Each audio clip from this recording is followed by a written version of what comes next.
Bueno, puede que muchos de ustedes no hayan oído hablar a estas alturas de este tratado, pero les pido hoy especialmente que se queden con nosotros porque en caso de que se apruebe, puede que muchos aspectos de su vida lleguen a cambiar. Sus siglas se han colado en los medios de comunicación en los últimos tiempos.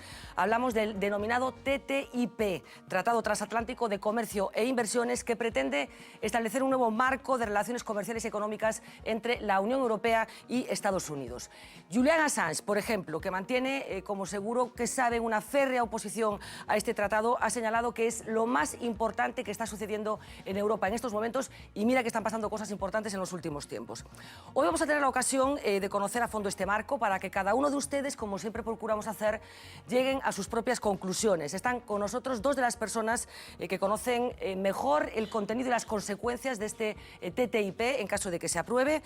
Ellos son Jürgen Müller. Muy buenas noches. Buenas noches. Coordinador político de la Comisión Europea, y Gonzalo Rodríguez, muy buenas noches. Buenas noches. Con el que ya tuvimos ocasión hace unos meses de tratar de conocer un poco más a fondo este tratado. Os voy a pedir para empezar casi un titular, porque me consta que cada uno tiene posiciones diferentes en relación con este tratado. ¿Por qué Jürgen Müller cree que es bueno el TTIP, que se apruebe el TTIP? ¿Por qué es bueno para Europa? Porque es uno de los instrumentos, no la panacea, pero uno de los instrumentos para salir adelante y crear empleo y crecimiento, es decir, las empresas y sobre todo los pymes que ya exportan, que exporten más, y los que todavía no lo hacen, que empiezan a hacerlo a un mercado que es el más dinámico del mundo. Gonzalo, ¿por qué sería malo o qué riesgos se pone encima de la mesa el TTIP? Bueno, yo hago mía una máxima de Manuel Kant que decía que no puede ser justo aquello que tiene que permanecer oculto para ser promulgado, hablando de las leyes y las normas. Entonces el TTIP es un documento que no es conocido en su integridad, y yo creo que no es conocido en su integridad no por razones técnicas incluso de negociación, sino porque los términos del TTIP son intolerables para la ciudadanía. Creo decir que no es un problema solo de letra pequeña, la letra grande es una letra que puede ser intolerable para la ciudadanía europea. Bueno, pues enseguida vamos a tratar de llegar al fondo de estas dos posiciones, como acaban de comprobar, prácticamente antagónicas. Usía Rodríguez, muy buenas noches.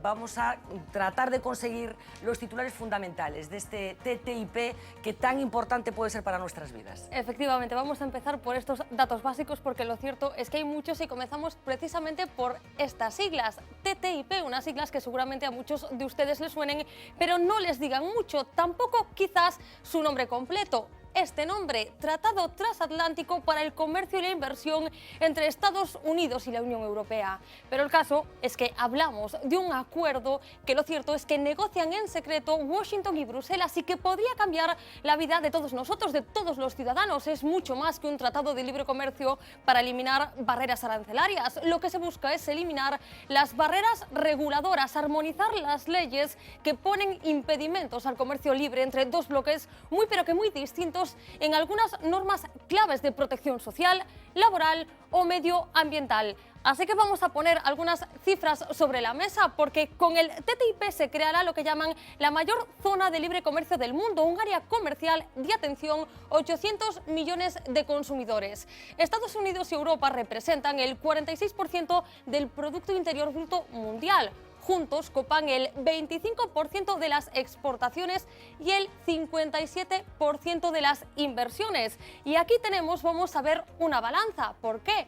Pues porque los datos de los beneficiados que puede traer este tratado cambian mucho según no el cristal con que se mire, sino la fuente de la que vengan. Los estudios más optimistas, incluidos los de la Comisión Europea, hablan de un crecimiento del 0,5% del Producto Interior Bruto Europeo, de unos 500 euros anuales más en la renta de todas las familias, de la creación de 2 millones de puestos de trabajo, 143.000 empleos solo en España, también de que las exportaciones aumentarán más o menos un 28%. Pero del otro lado de la balanza tenemos otros estudios, incluidos uno de la Organización Mundial del Trabajo. ¿De qué hablan estos otros estudios? Pues de una caída del Producto Interior Bruto que puede llegar hasta el 2%, de también una fuerte pérdida del poder adquisitivo de las familias, hasta 5.000 euros menos, por ejemplo, para un trabajador francés. Calculan que se perderán alrededor de 600.000 empleos en la Unión Europea, 90.000 en los países del sur, sin hablar de la pérdida de derechos que hablan estos estudios. Como veis, una balanza de detractores y defensores son los primeros datos que queríamos poner sobre la mesa. Bueno, pues vamos a empezar por estos primeros datos, esas cifras positivas que ponen encima de la mesa, bueno, pues las personas como usted que están de acuerdo con que se apruebe este tratado. ¿En qué se basan para construir este relato tan positivo, este relato económico tan positivo que está cuantificado incluso en detalle pequeño de cuánto podría suponer para cada ciudadano de la Unión Europea la aprobación del TTIP? ¿En qué se basan? A ver, son estudios económicos que la Comisión Europea hace con cualquier propuesta de legislación. Tenemos la obligación de hacerlo y lo hacemos siempre, y también en la parte de comercio. Siempre cuando iniciamos un acuerdo de unas negociaciones a un acuerdo comercial. Entonces, es una obligación y lo hacemos de la mejor manera posible. No lo hacemos nosotros, lo externalizamos a una empresa independiente externa. Pero hay que decir que esos estudios de impacto son pero muy difíciles de hacer, porque tienen muchísimas variables, y por eso también muchos países hacen sus propios estudios de impacto. Hay 2 docenas de estudios de impacto, todos apuntan en la misma dirección, es decir, que hay creación de empleo y creación de crecimiento. La nuestra de hace 3 años está más o menos en el medio, con lo cual estamos bien. Hay una española que se hizo en la Universidad Complutense por una investigadora de allí, con un equipo internacional, con investigadores suizos y otros, y ahí se apunta para España, el impacto sería 30% más de comercio con Estados Unidos. En los primeros 5 años, más de 300.000 empleos netos adicionales para España, un incremento del PIB del 3% en esos 5 años y un aumento salarial del 0,7%. ¿Por qué? Porque empleos que están en exportación suelen estar mejor remunerados. Gonzalo, ¿estás de acuerdo con estas cifras, esta previsión celestial casi que se plantea para España como consecuencia de la aprobación del TTIP? Estoy de acuerdo en que son las cifras que figuran en el informe, pero para poder interpretar ese informe hay que conocer los supuestos que es necesario hacer para poder llevar a cabo ese informe. Entonces hay un supuesto en particular que la gente tiene que conocer para poder juzgar el resultado. Y ese supuesto en particular es que todos estos modelos, todos dan un resultado similar porque todos se basan en el mismo modelo y todos asumen ese supuesto. Y ese supuesto es pleno empleo. Entonces, modelizar cómo va a evolucionar la economía si asumimos pleno empleo no es una hipótesis muy creíble en el contexto español, ya no digamos, en el europeo tampoco, y en el futuro tampoco lo va a ser. ¿Qué quiere decir esto? Pleno empleo y plena sustituibilidad del empleo. Es decir, en esos modelos la variable empleo es una L, que no tiene formación, ni edad, ni género. ¿Qué quiere decir esto para que la gente lo pueda entender? Que un obrero de la construcción de Coristanco que pierde su trabajo puede trabajar de bailarina striptease.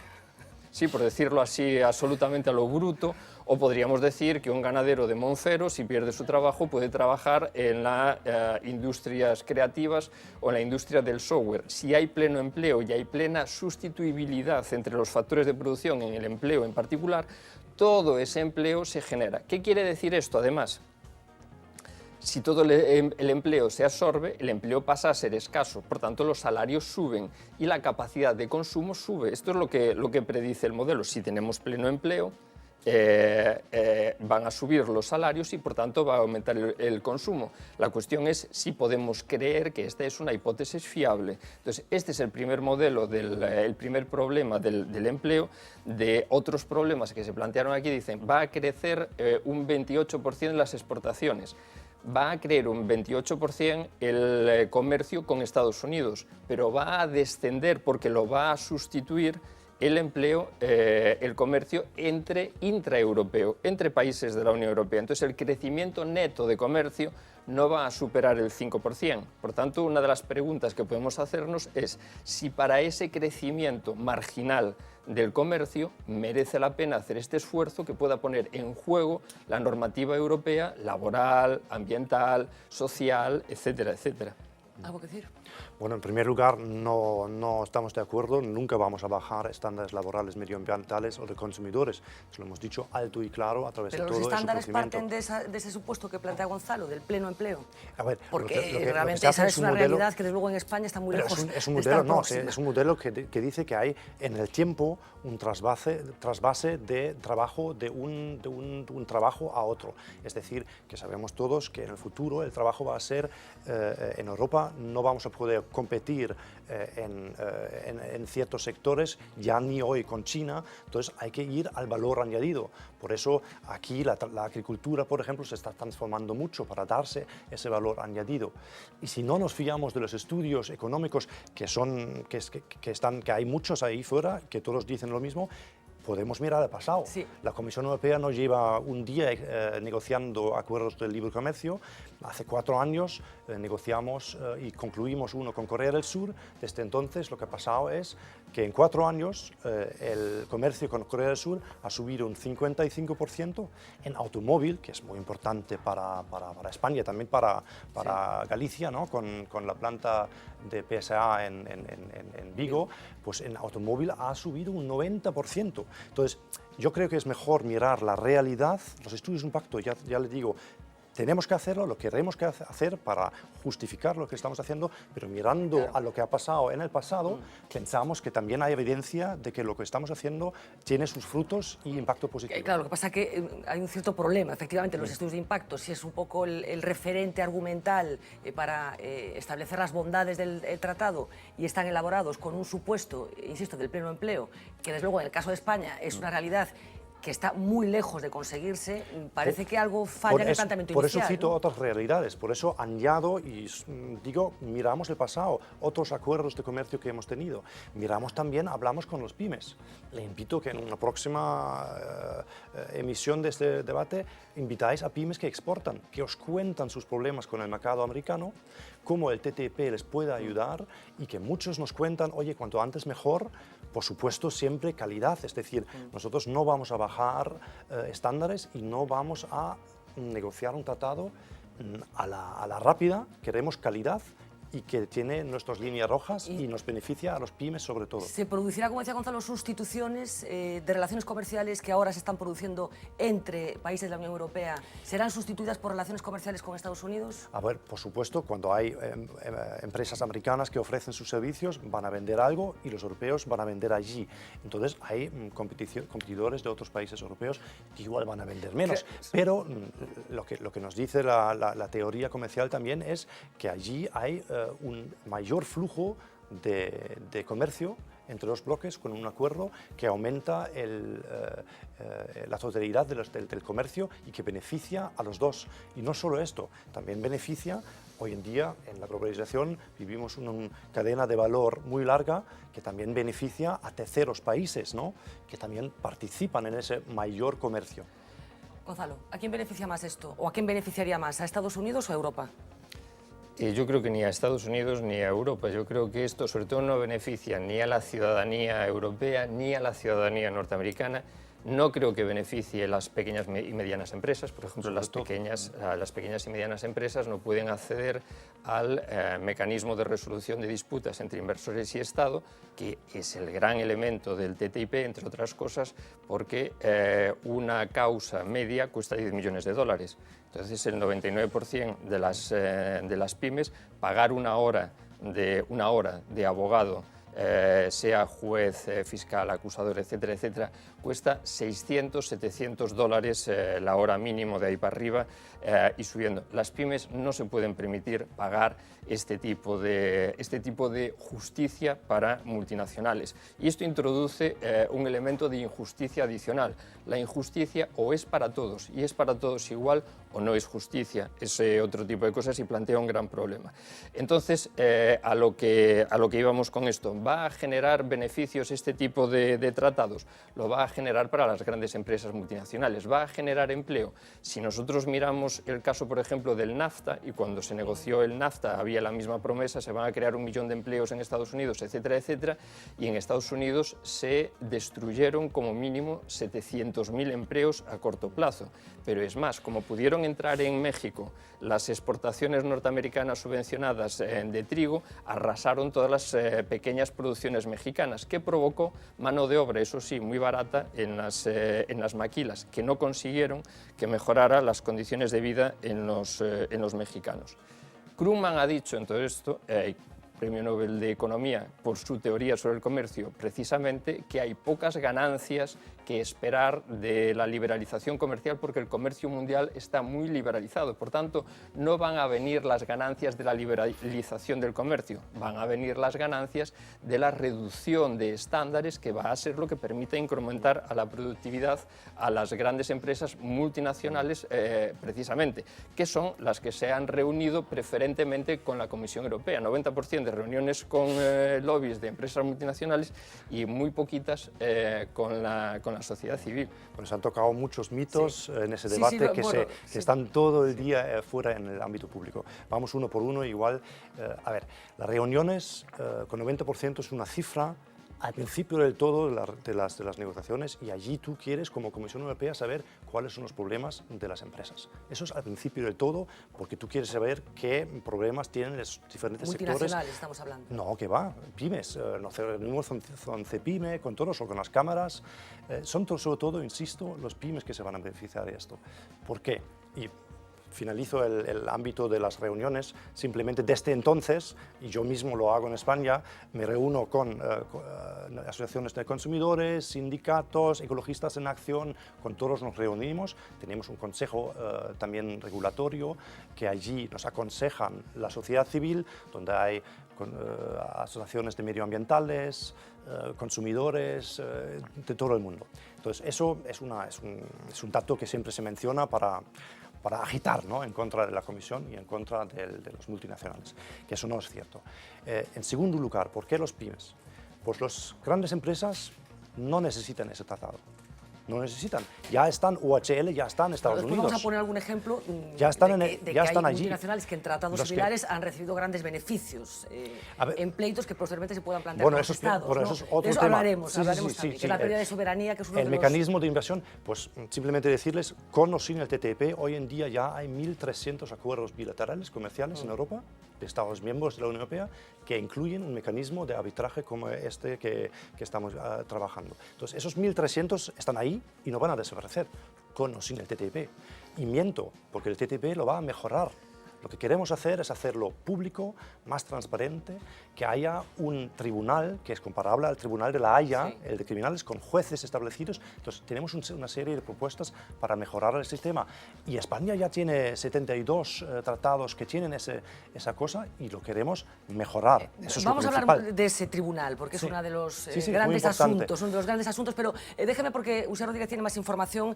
Hablábamos de dos culturas comerciales distintas, la de Estados Unidos y la de la Unión Europea. Es otro de los asuntos que también se está poniendo encima de la mesa, marcos regulatorios diferentes, más proteccionismo en la Unión Europea, menos proteccionismo en Estados Unidos. Así que daros cuenta también, Usía, de estas dos realidades tan diferentes que el TTIP pretende homogeneizar.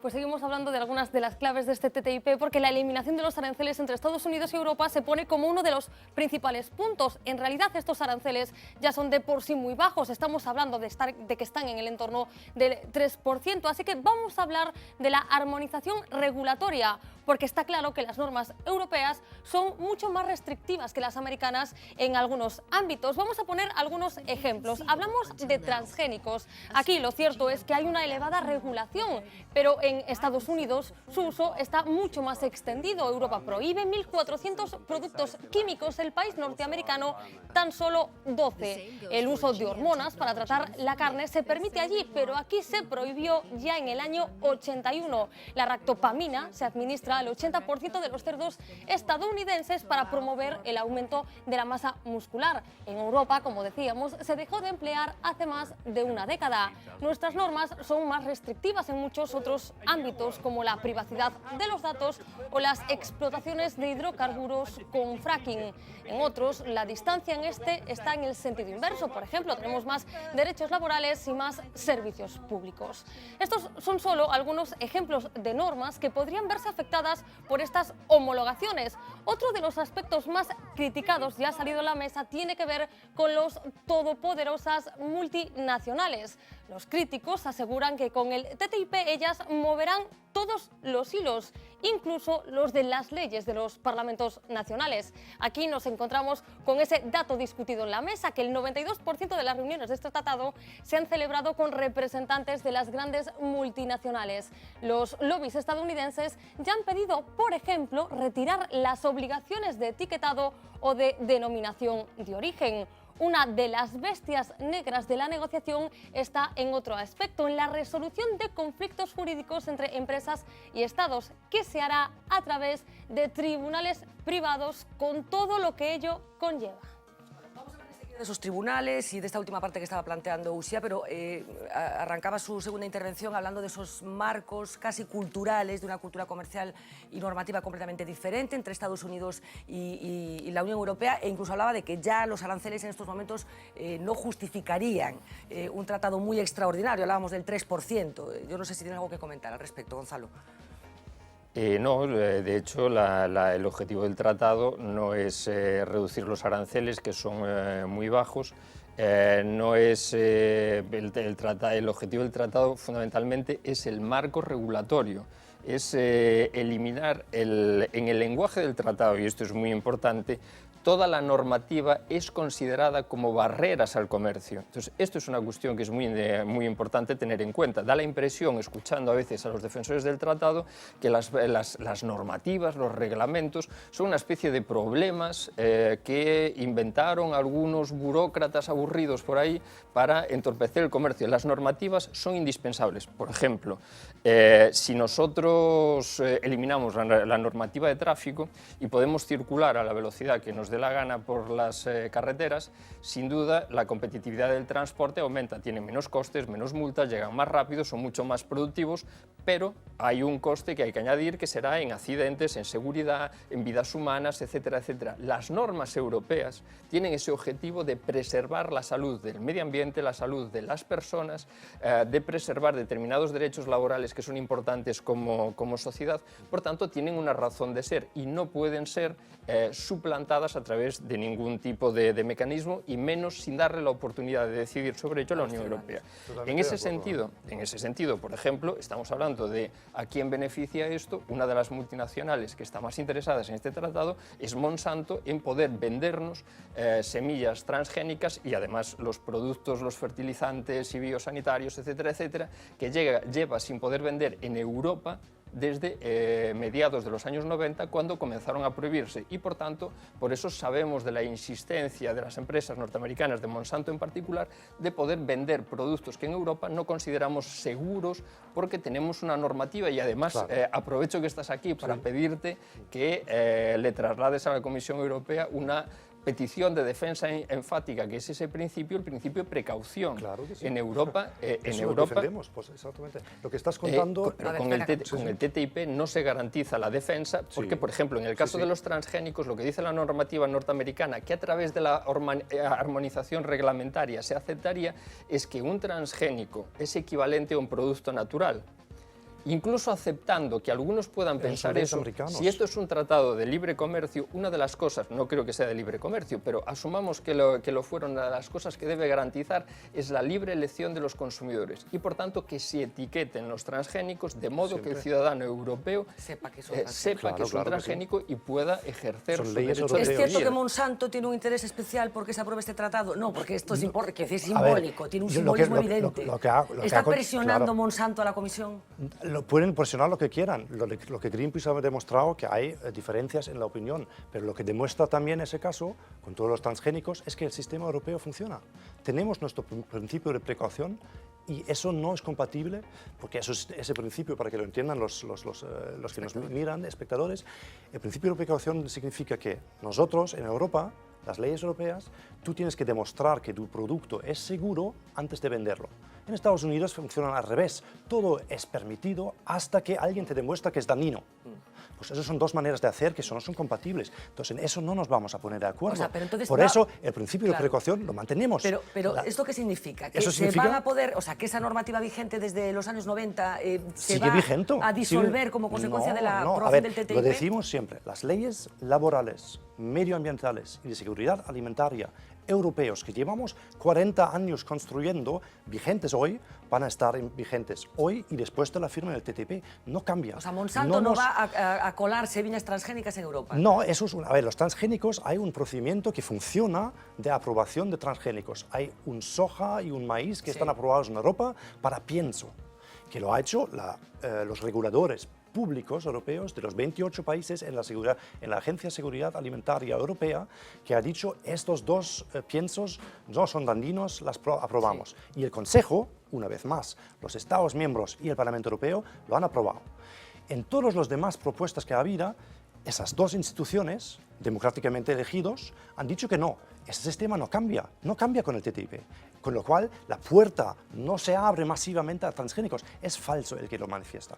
Es falso también con carne tratada con hormona, eso está prohibido hoy en la ley europea y va a estar prohibido después. Claro. Es decir, si los americanos nos Pero quieren una vender cosa es que carne, no se pueda tratar no puede tratar con hormona hormona. del crecimiento No cambia nada. En Europa, y otra cosa es que pueda entrar carne tratada de esa manera. No, porque No. si tú demuestras que en la carne hay hormonas, no se puede vender aquí, porque no cumplen las leyes europeas. Eso no cambia. Lo mismo con pollo tratado con cloro, que siempre mencionáis, que también el fracking, que por la puerta trasera se abre el fracking a toda Europa, es falso. Simplemente son mitos. Es por mala información, no lo sé, porque fracking, la política energética ni siquiera es competencia europea.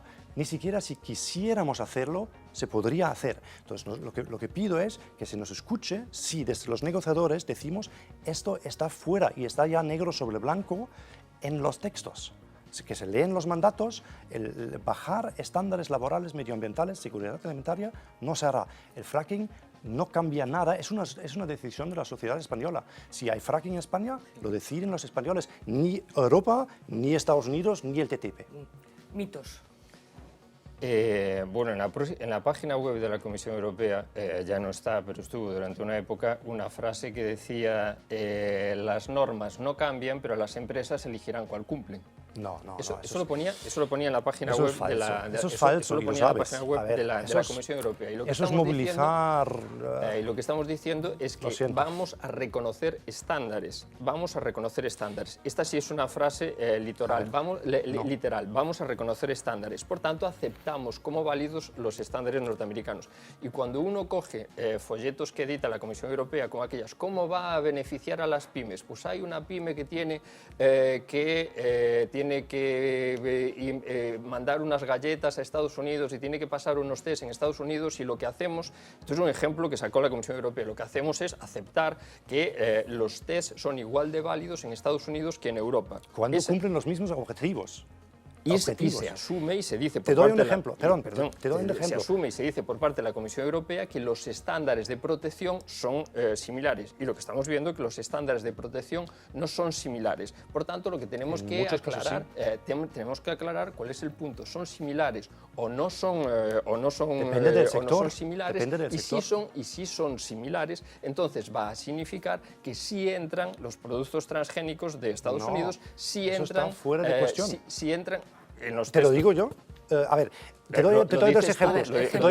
Si podéis publicar los textos, lo sabemos está todos. negro sobre blanco ya, no, si no quieres. están publicados. Sí, está todo público. A ver, bueno, entonces, todo todo salvo una cosa. Luego hablamos de transparencia si queréis, perfectamente. A ver, te doy dos ejemplos. En textil, tenéis mucho textil en Galicia. Sí. Tests de inflamabilidad de vestimientos. La finalidad es la misma en Europa y en Estados Unidos. Si tú ya has demostrado en Europa que tu prenda, tu producto no es inflamable, ¿por qué tienes que hacer y pagar como empresa los tests americanos que tienen diferentes procedimientos, etcétera, pero la finalidad es la misma y el resultado es lo mismo? Entonces, ¿por qué no podemos decir allí, cuando se hace un test de inflamabilidad en Europa, se reconoce en Estados Unidos y viceversa? Porque eso no pierdes tiempo, no pierdes coste, y allí justamente las grandes empresas con sus volúmenes les da más o menos igual, pero la pyme, Selmark, una de lencería de aquí de Vigo, hay otros, ¿no?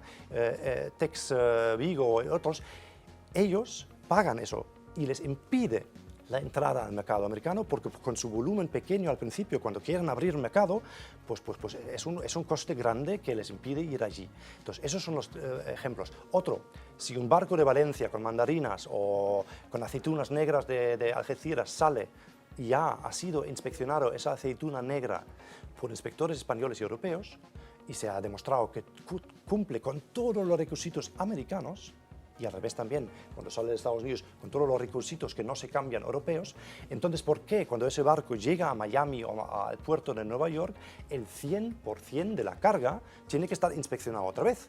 Esos son doble inspecciones. Esos son temas donde cooperamos, queremos cooperar mejor, donde es posible, donde no baja los estándares. Otro tema puede ser temas de aduana. Mucho papeleo, que es doble, hay muchos trámites, el etiquetaje, que no dan ya a nadie si la etiqueta es 5x6 o 6x7. Allí queremos ahorrar dinero y, una vez más, eso favorece sobre todo, y así nos lo cuentan. Os pido hablar con los pymes que exportan, nos lo piden los pymes. Entonces, ahí son temas concretos donde cooperamos, donde bajamos costes y donde facilitamos el comercio y ayudamos a muchos que exporten mejor, y los que no exportan dan el salto, ¿no? Porque eso es el problema en la economía española, que hay de los más de 1 millón de pymes, solo el 90.000 más o menos exportan. Entonces, la base exportadora de las pymes es demasiado pequeña. Hay que ampliarlo, y eso es un instrumento, el TTIP y otros acuerdos comerciales, para ayudar. Hablábamos de la sospecha de pérdida de soberanía de los estados, que es una de las grandes preocupaciones que está encima de la mesa cuando se habla del TTIP.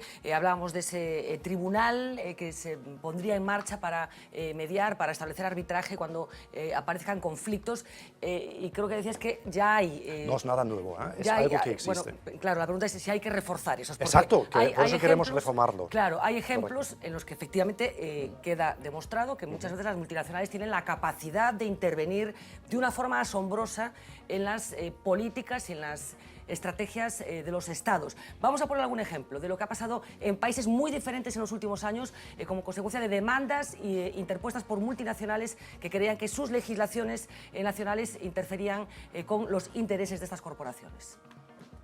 Ecuador pagó en el 2012 $2.300 millones a Occidental, una compañía petrolera estadounidense, después de que el Tribunal de Arbitraje decidiera que poner fin al contrato de esta petrolera equivalía a una expropiación, a pesar de que la empresa hubiera violado el contrato. Eslovaquia se vio obligada a pagar a la empresa aseguradora holandesa Achmea 29,5 millones de euros, el equivalente a todo su presupuesto en sanidad, cuando el nuevo gobierno electo decidió revertir el proceso de privatización del sistema sanitario. Egipto fue denunciado en 2013 por la empresa Veolia por sentirse perjudicada por el aumento del salario mínimo. Después de que el gobierno alemán decidiera el cierre de su industria nuclear tras el desastre de Fukushima, Vattenfall, una corporación sueca que opera 2 plantas nucleares en Alemania, denunció a este país y le reclama una compensación de 3.700 millones de euros, la mayor de la historia. Bueno, 4 ejemplos que queremos poner de cómo grandes corporaciones, grandes multinacionales son capaces de penetrar en los sistemas nacionales, en políticas tan propias como subir el salario mínimo, que en principio ninguna multinacional tendría que meterse en semejante cosa. Esto efectivamente ya existe, son procesos que están abiertos antes de que el TTIP esté en marcha. Lo sorprendente es que esto se plantee dentro del TTIP como algo bueno. Claro. A ver, esos son casos de abuso totalmente que no estamos de acuerdo para nada. Bueno, hay muchos más, como hay una docena que siempre se citan. Es muchos casos. Sí, pero muchas veces no son contratos, no son acuerdos que hemos hecho la Unión Europea con otros países. Son bilaterales entre Estados miembros y otros Estados miembros de otras partes del mundo, etc. Pero son casos de abuso, lo decimos claramente, y justamente por eso nuestra propuesta de mejorar el sistema y cambiarlo. Lo que existe no lo vamos a poder quitar con el TTIP. Lo que podemos hacer es mejorar el sistema. Y justamente, entonces, es aberrante que, por supuesto, subir el salario mínimo siempre va a ser posible con el TTIP. Allí tenemos negro sobre blanco que legislar en el interés público, y hay incluso una declaración conjunta de la comisaria y del negociador jefe de Estados Unidos que está en el texto ya jurídico, que legislar en el interés público siempre va a ser posible. También se excluyen siempre, en los tratados que negocia la Comisión Europea, se excluyen los servicios públicos, agua, educación, sanidad, están fuera. Simplemente el que dice, allí vamos a privatizar la sanidad pública española y la educación pública española, miente, perdón decirlo así, pero miente, porque no forma parte de las negociaciones. Bueno, eso, y luego, lo que queremos hacer con esos casos es mejorarlo. Entonces, queremos un tribunal y no arbitrajes privados como hoy en día. Primer punto, un tribunal con jueces establecidos. Segundo, que las deliberaciones y los documentos son públicos. Tercer punto, que hay recurso, que hoy no hay posibilidad de recurso. Queremos un recurso. Y en cuarto lugar, y probablemente lo más importante, que delimitamos los casos de esos arbitrajes, de esos tribunales, a dos: expropiación, y ahí también se podría mencionar Repsol, que gracias a un proceso así ha recuperado, después de una expropiación, parte de su inversión, expropiación, y discriminación, es decir, el segundo caso, cuando tú dices la empresa europea sí, la americana no, o al revés, la americana sí, la europea no. Eso es discriminación que no, bajo leyes europeas, no está permitido. Y en eso queremos mejorar este sistema para hacerlo más justo y mantenerlo, eso sí. ¿Por qué? Porque eso tampoco se dice. Acuerdos internacionales, tribunales locales, federales en Estados Unidos y en muchos países de la Unión Europea no pueden aplicar, y eso es muy técnico, pero no pueden aplicar derecho internacional. Con lo cual, si una empresa española está en Wisconsin, en Estados Unidos, y se le retira su licencia, esa empresa española quiere saber por qué. Pero hoy en día no tiene ningún tribunal donde puede ir, recurrir y demandar su derecho, porque los tribunales americanos no aplican derecho internacional. La única manera de hacerlo es el mecanismo de arbitraje. Por eso existe. Son casos técnicos, concretos, pero que justifican el sistema. A ver, Gonzalo, porque este efectivamente es uno de los grandísimos temores de la gente que se opone al TTIP, que es la pérdida de soberanía por parte de los estados en favor de grandes corporaciones. No habrá. Este es uno de los grandes asuntos. Nos estaba dando una explicación que en realidad se trata de al revés. Derecho de legislar siempre va a estar allí. A ver, Gonzalo, ¿qué seríamos tontos, seríamos tontos, por favor. No hemos construido Europa 40 años para ahora, por la puerta trasera, matarnos a nosotros mismos. Tengo serias dudas sobre hacia dónde va Europa, pero ese es otro debate. La pregunta esencial es, ¿necesitamos ese tipo de tribunal? ¿Podemos creer realmente que los tribunales europeos y norteamericanos no recogen suficientemente el interés y el derecho de las empresas? ¿Podemos pensar que los derechos internacional no lo aplican? Que los derechos de propiedad no están suficientemente enfatizados dentro de la legislación de los países europeos y norteamericanos? Porque el argumento fundamental para el ISDS es que puede haber países con marcos institucionales débiles, corruptos, etcétera, etcétera, que puedan actuar de ese modo corrupto en contra del interés de las empresas. Lo hemos visto en el pasado. La Comisión Europea cree que eso sucede en Estados Unidos y en Europa, que nuestros tribunales son especialmente sesgados en contra de los intereses... Perdona, no terminé. Son especialmente sesgados en contra de los intereses de las empresas europeas y sobre todo de las empresas multinacionales, que son las que tienen dinero para recurrir a este tipo de casos. Tú dices que algunos de ellos son unas excepciones. La excepción, si la norma lo permite, puede convertirse en la regla. Y hemos visto cómo, en el caso de Egipto, Veolia demanda al gobierno de Egipto por una subida del salario mínimo es un abuso, interprofesional de 30 dólares. Lo cual quiere decir que la normativa laboral egipcia queda supeditada a los tratados de libre comercio. Pero es un abuso que no se va a permitir. Seguimos hablando de excepciones, pero yo de verdad y te digo también que 2/3 de los casos lo pierden las multinacionales. También hay que decirlo. cualquier caso, a mí de verdad que para no que es- sean sí, sí, excepciones me parece que hay muchísimos no es así. ejemplos, de muchos países que Sí, están hay siendo una sometidos, docena que muchísimos son muy- ejemplos. hay una docena Suiza que por son evitar muy la entrada graciosos. masiva de capitales especulativos durante la crisis. Alemania y Reino Unido por implementar programas de estabilización financiera que beneficiaban a sus instituciones nacionales. Irlanda por legislar para proteger del colapso a los bancos nacionales. Todos estos países tienen conflictos A ver, con también, multinacionales, quiero decir. todos los no casos es- son diferentes. Alemania, yo soy alemán, Sí. perdón, Veolia, una empresa sueca, Sí, sí. demanda a Sí. Alemania y eso demuestra que también hay entre países europeos y esos tampoco van a desaparecer. Con el TTIP, Sí. yo lo que insisto es que mejoramos el sistema con el TTIP y hay una docena de países europeos que tienen bilaterales ya con Estados Unidos que tienen ese sistema de primera generación. Si no hacemos el TTIP, y es un tema de solidaridad europea también, les mejoramos su sistema existente. Eso como paréntesis. Pero Veolia, Alemania. A ver, allí se decide una empresa sueca que invierte en energía nuclear muchos miles de millones y 2 años después el gobierno alemán, con todo su derecho, decide salir del nuclear. Eso es perfecto y eso va a ser permitido y, por supuesto, eso no se cuestiona.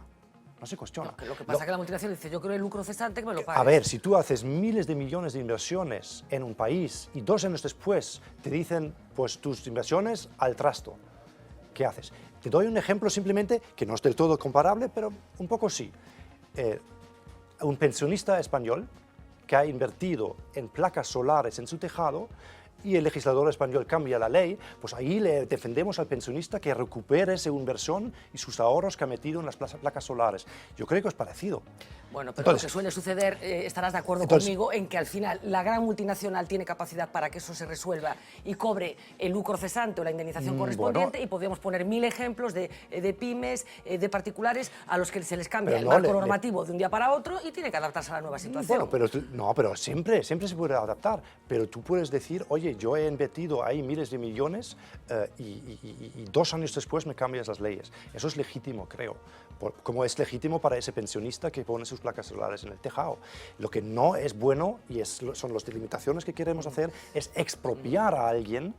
Ahí creo que sí que necesitamos una indemnización o discriminar. Y una cosa más. Si tú hoy dices, pues nos fiamos del sistema americano de tribunales y mañana queremos negociar, o hace 3 años hemos negociado con Vietnam, Sí. y ahí igual el tema es diferente, y ahí nos dicen muchos de la sociedad civil y de las empresas que el sistema jurídico allí no es de tanto fiar, pues es muy difícil hoy hacer cosas con unos y con otros quererlo. Hay que tener un poco de coherencia también, ¿no?, en el marco internacional.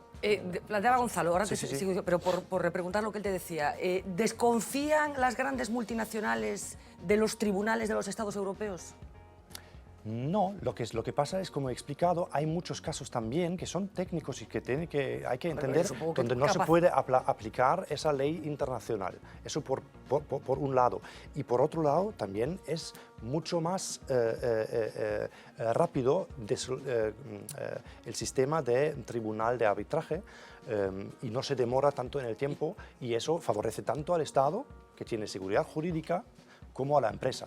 Y insisto, 2/3 están perdidos, y los casos de abuso, esos claros que lamentamos y que no permitimos con acuerdos europeos, porque lo ponemos negro sobre blanco, que el derecho a legislar no se toca, ahí hay salvaguardas. ¿Quién ¿no? elegiría a los jueces de ese tribunal? 5 serían elegidos por los europeos, 5 por los americanos y 5 conjuntamente de otros países terceros. Entonces, ¿eso qué te da? Transparencia total, porque tienes 15 nombres en un papel. Eso funciona como el Tribunal Criminal de La Haya. ¿Cuestionamos ese tribunal? No. Tiene jueces, como este va a tenerlo, tiene deliberaciones públicas.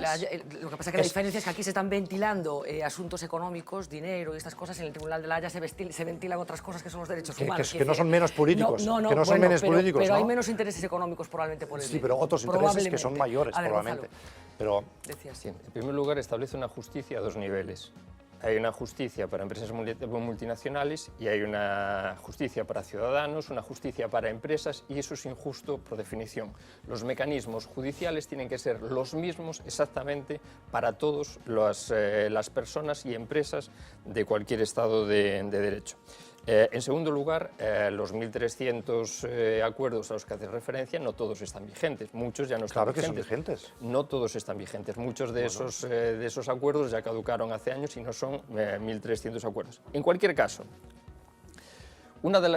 y yendo a los ejemplos y en penúltimo lugar, en el caso de Alemania no ocurre que en 2 años cambie el marco legislativo, pero lo que hace el gobierno alemán lo que dice es de aquí a 2050 vamos a ser una sociedad libre de energía nuclear, de aquí a 2050, por tanto hay un plazo bastante razonable para hacer ese proceso de transición.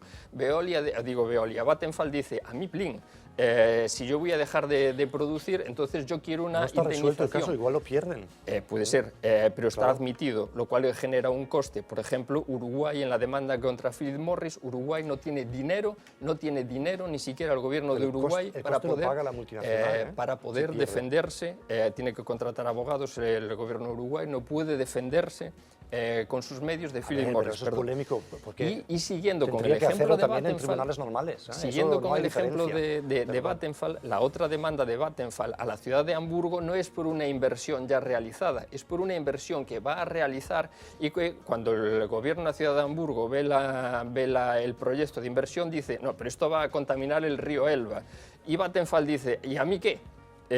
Si usted me pone medidas adicionales anticontaminación, entonces me genera un lucro cesante y yo le demando por él. Y el gobierno alemán presiona a la ciudad de Hamburgo para que llegue a un acuerdo y el acuerdo consiste en que se admite la contaminación del río ¿Pero qué Elba. Se demuestra dice, eso? bueno, Que los acuerdos que negociamos nosotros son demuestra, mejores porque demuestra porque que la legislar- normativa está supeditada al ISDS, que la normativa no rige. Y no rige, entre otras cosas, porque lo que no resuelve la propuesta de la comisaria Malmström es que la normativa nacional no es objeto que se dirima en esos tribunales de arbitraje, sino solo lo que está recogido en el propio Tratado de Libre Comercio. Puede decir la normativa ambiental, sanitaria, laboral o de otro tipo nacional lo que quiera, porque eso no es objeto que se discuta en esos tribunales de arbitraje, solo lo que se consigna dentro del propio Tratado de Libre Comercio, que nunca es tan extenso, detallado y protector.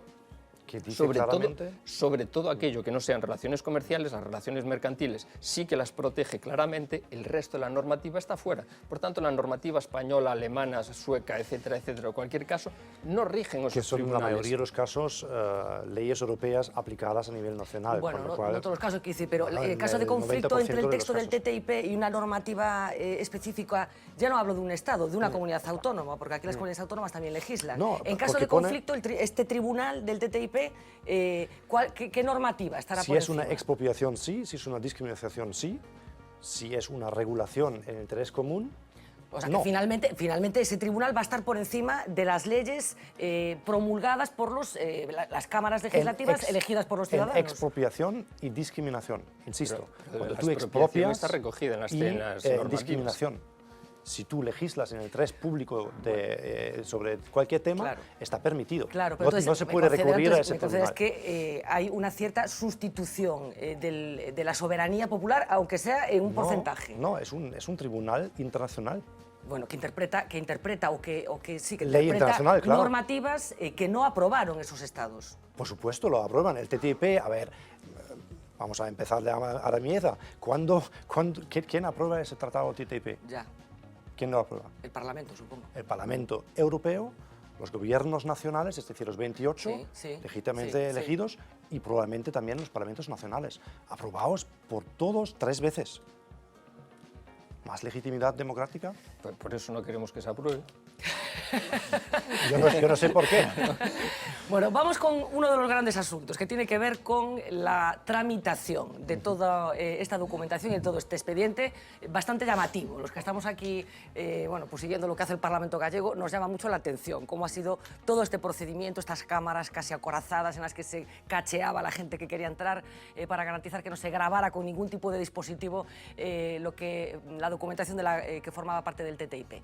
Uxía Rodríguez, cuéntanos, secretismo, filtraciones, en fin, parece una película de 007. Misterio y filtraciones ya eran los dos últimos ingredientes que nos faltaban por analizar, porque ese secretismo con el que se estaban llevando a cabo las negociaciones que lidera, recordemos, a este lado del charco, la Comisión Europea, no ha hecho más que aumentar la desconfianza también de los ciudadanos en este acuerdo, hasta tal punto que los críticos le llegaron a llamar tratado vampiro. Solo un ejemplo de ese oscurantismo del que se habla están las condiciones en las que los eurodiputados podían acceder a parte de esos documentos sobre el TTIP, condiciones narradas por ellos mismos. Primero tienen que pedir cita, indicar qué parte quieren consultar y firmar una declaración solemne. Después, 2 horas en las que en todo momento estarían vigilados por un funcionario de la Unión Europea. Deben dejar fuera, importante de esta sala, todos sus aparatos electrónicos, también los relojes e incluso los bolígrafos. Por supuesto, no pueden contar ni una sola palabra de lo que lean en esa cámara secreta, un secretismo que lo cierto es que se rompió hace unos días con una filtración masiva. Una parte de esos documentos salieron a la luz de la mano de Greenpeace. En total, 248 páginas de material confidencial que ponían en evidencia tanto las presiones como las diferencias entre Washington y Bruselas. Presiones de los americanos, por ejemplo, para que los europeos redujeran sus estándares en algunos de los asuntos más sensibles como medio ambiente y salud. ¿Qué se veían esos documentos filtrados? Pues que querían que la Unión Europea pueda acceder a pruebas con animales en el sector de los cosméticos o que la Comisión aceptara también alimentos genéticamente alterados. Se revelaba en esa filtración la enorme influencia de los lobbies sobre los negociadores del acuerdo de la que tanto estamos hablando esta noche. Una filtración que lo cierto es que ha puesto en jaque todavía más este acuerdo. Las protestas se multiplican mientras estamos en la 13ª ronda de negociaciones y con unas elecciones, y esto es importante, en Estados Unidos a la vuelta de la esquina, que lo cierto es que podrían llegar a paralizarlo todo. ¿Por qué? Pues porque es Obama el mayor defensor de este acuerdo y en noviembre, recuerden, dejará la presidencia. Ninguno de los otros candidatos lo apoya, al menos de esa manera tan contundente. De hecho, un hecho llamativo es que el propio Obama se encargó personalmente de reunirse con Merkel hace tan solo unas semanas. ¿Para qué? Pues para que ésta reiterara públicamente que está a favor del TTIP, algo que, por cierto, sí que hizo, a pesar de que las corrientes críticas, tanto en Alemania como en Francia, no paran de crecer. Una noticia también importante: en el próximo Consejo Europeo, el presidente de la Comisión pedirá a los líderes de los 28 que confirmen explícitamente su apoyo a este, como ya ven, más que polémico tratado. Toda una filigrana también diplomática que tiene mucho que ver con esta oposición que la opinión pública europea ha empezado a hilvanar en torno al TTIP y que ha llamado mucho la atención, por ejemplo, todo ese sistema de consultas. Os voy a preguntar enseguida por ese particular, pero hablábamos de Greenpeace, una de las organizaciones que se opone de una forma más abierta al TTIP. Mencionaba yo antes a Julian Assange. Wikileaks también ha estado muy en contra del TTIP, incluso realizando documentales en el que se trata de recoger el punto de vista de diputados como algunos verdes que han explicado cómo es este procedimiento de consulta de los documentos del TTIP. Yeah, I find it incredible as well that for something which is a trade agreement, not a matter of life and death in terms of security, where maybe you can understand some restrictions, and we don't even like those very much, but for a trade agreement, you know, that we can't actually make notes about what it is we're reading, issues that we might want to take away to look into, which actually might reassure us, you know, if we really were able to sort of take this away and look at it in depth. We don't have access to the key documents, the most important ones, because the devil is in the detail. When it comes to trade agreements, you need to know exactly what's in the text so that you can assess what the impact's going to be. If EU parliamentarians want to see the TTIP, they have to call the US Embassy and make an appointment. The appointments are only available 2 days a week for 2-hour time slots. Only 2 parliamentarians are permitted at once. They go to the US Embassy, they have to hand in every electronic device, so they cannot possibly make a copy. They must agree to keep everything confidential, and then they're led to a secure reading room where 2 US Embassy guards watch everything that they do. How can EU parliamentarians possibly understand what they're negotiating for Europe under these circumstances? ¿Son ciertas estas condiciones para consultar los documentos del TTIP? No, no todo, algunas cosas sí, pero explico. Intento explicarlo. En la página web de la Comisión Europea están todos los documentos relacionados con el TTIP, todas las propuestas jurídicas de la Unión Europea a los americanos. Todo eso es accesible a todo el mundo y se puede leer.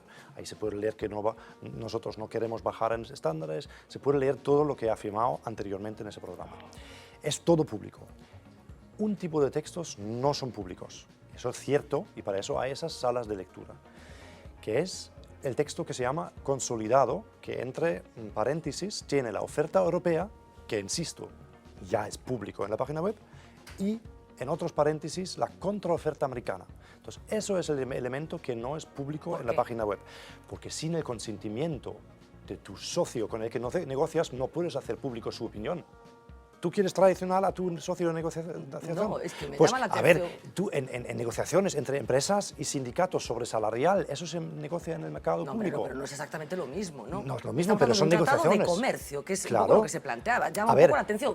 Todo no, el mundo a puede ver, entender negociaciones. que un tratado armamentístico, bueno, puede haber información sensible, pero Claro, un tratado pero de libre comercio... Pero que... nos debilita nuestra posición si nosotros ofrecemos X, queremos Además, llevar al punto.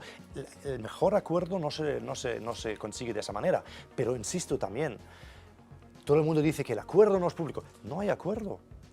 Va a haber acuerdo, ojalá pronto, y entonces el acuerdo va a estar público durante mínimo un año, año y medio, a todo el mundo, Sí.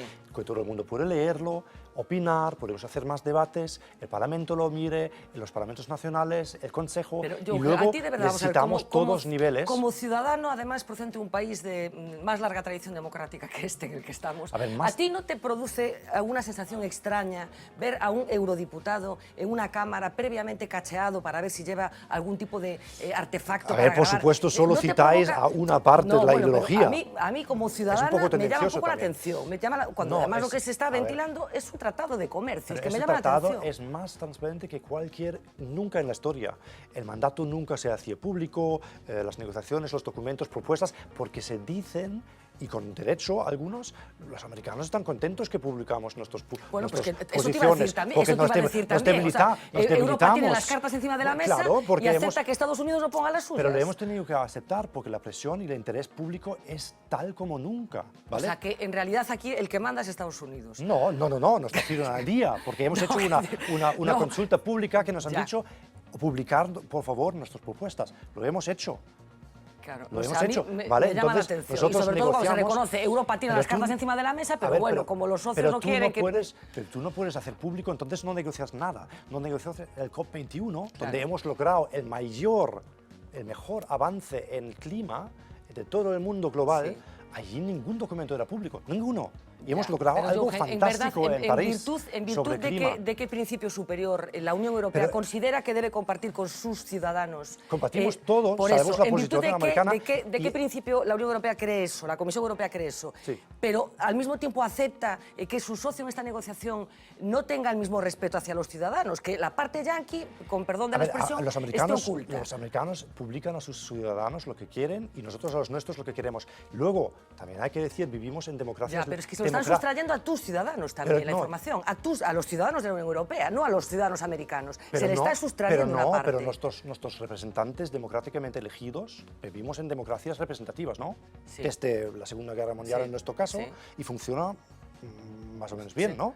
Sí, sí, sí, sí. Pregunto. Que sí, que sí. Bueno, que sí. y en esa democracia representativa, los que tienen acceso también a la contraoferta americana son los 751 eurodiputados, Sí. los diputados Con nacionales... memorias prodigiosas que tienen que tener. No, a ver, ellos van a ver, los 2 horas, eso y ahora entramos en el reportaje.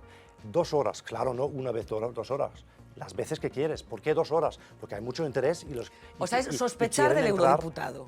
Sospechar del No, ¿por eurodiputado. qué? Porque, No, pero porque, puede claro, acceder tanto como Ya. quiera, con un boli, toma nota, lo consulta y puede ir las veces que quiere. Claro, lo que hacen algunos eurodiputados es ir 45 minutos, hacerse Bueno, un selfie claro, al final y ya. ponerlo en Twitter, Ya. sin interés en el contenido.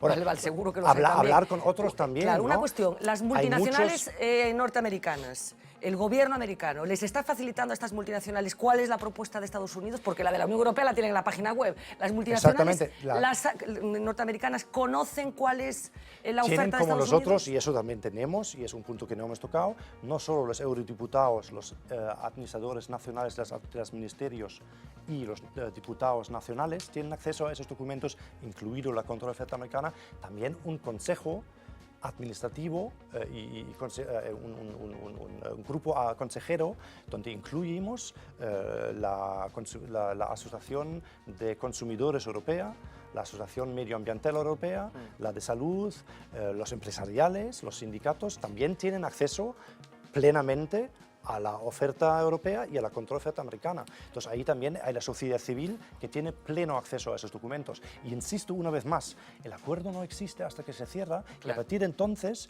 todos podemos leerlo durante año y medio antes de la aprobación y formarnos una vez más una opinión. Gonzalo.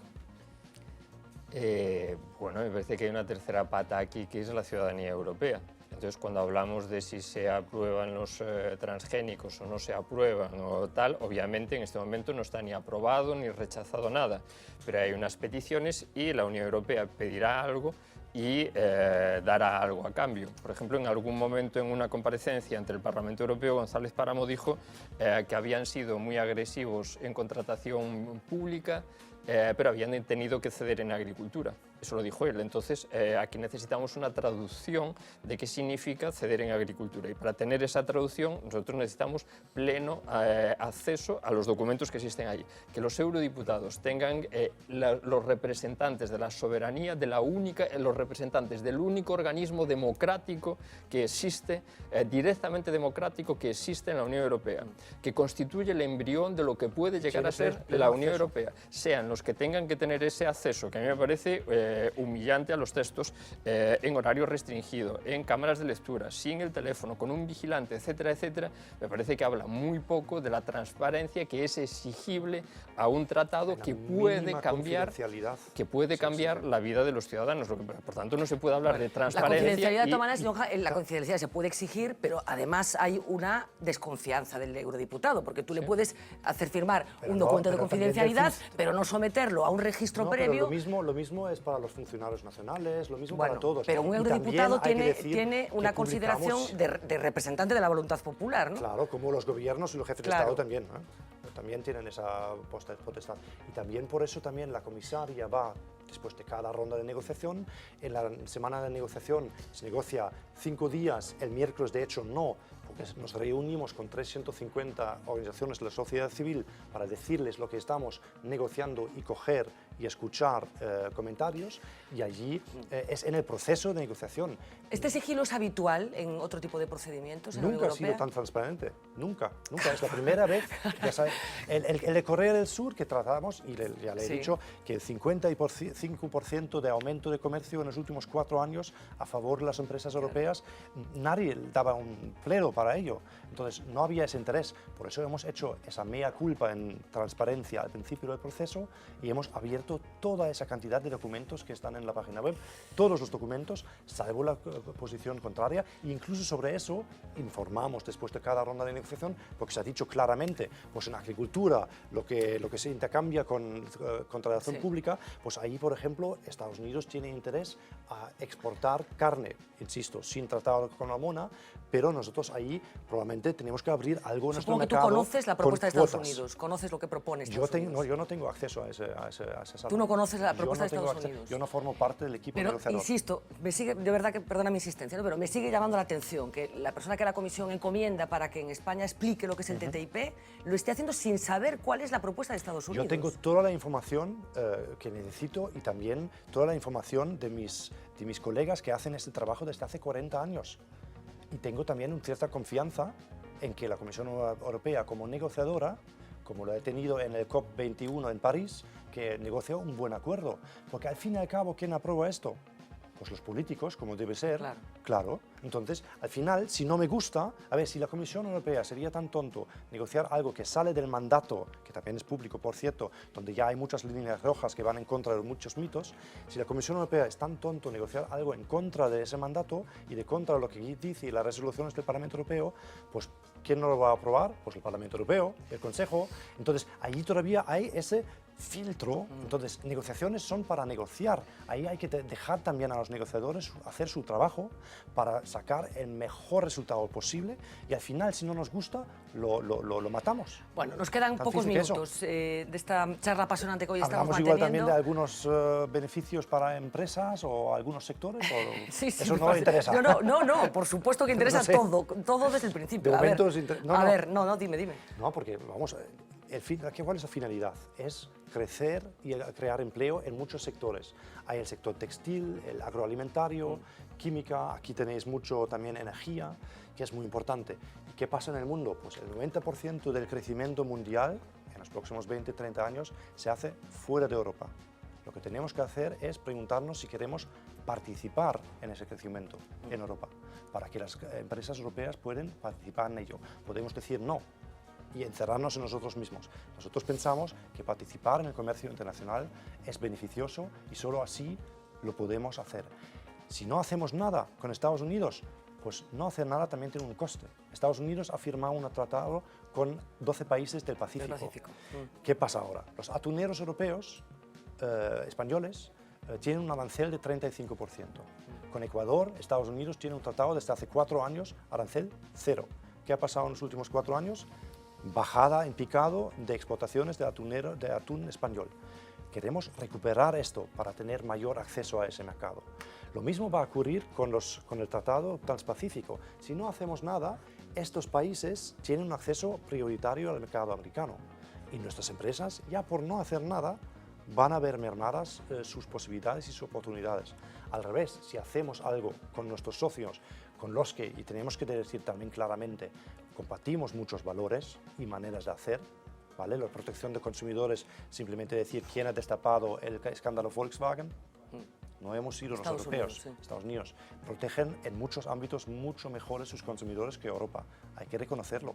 En cosméticos, por ejemplo, las regulaciones son mucho mayores que en Europa. Entonces, con el que compartimos valores los europeos, pues nosotros decimos, ¿por qué no ponemos, donde sea posible, ponemos de acuerdo sobre reconocer mutuamente estándares, evitar doble inspecciones y costes y mejorar nuestro mercado común?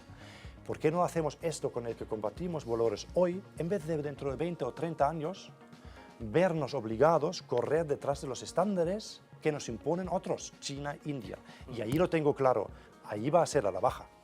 ¿Vale? Eso es estratégico también. Si no lo hacemos hoy con un socio con el que compartimos la mayoría de las cosas, algunas cosas no, donde no nos vamos a poner de acuerdo, pero otros muchos sí. Si no lo hacemos hoy, pues en 20 años nos imponen los estándares los demás y allí vamos a salir probablemente peor parado. Gonzalo. Bueno, yo creo que lo que no está en cuestión en absoluto es participar en el comercio. Europa y Estados Unidos tienen... Cuando se escucha a algunos, parece que se quiere encerrar.